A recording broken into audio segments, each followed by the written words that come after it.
our region, most especially the Philippines. Preserving the Coral Triangle will maintain our reputation as the best diving destination in the world.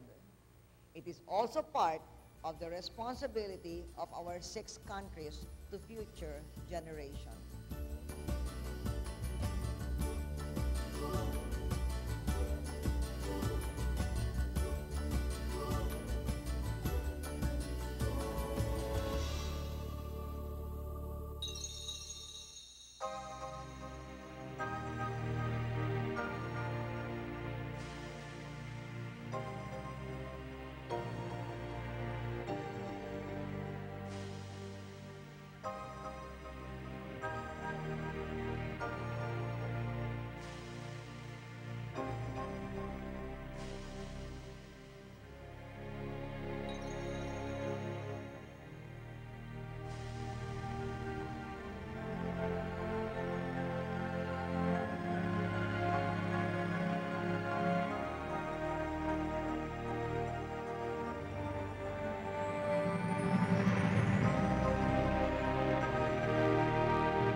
Bilang Environment Czar, itinakda ni Pangulong Arroyo ang araw ng Biyernes para talakay ng iba't ibang concerns patungkol sa kalikasan at global warming.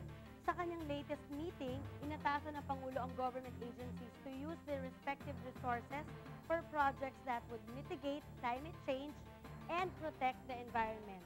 Don't switch the channels at magpapatuloy ang ating programa after this commercial break.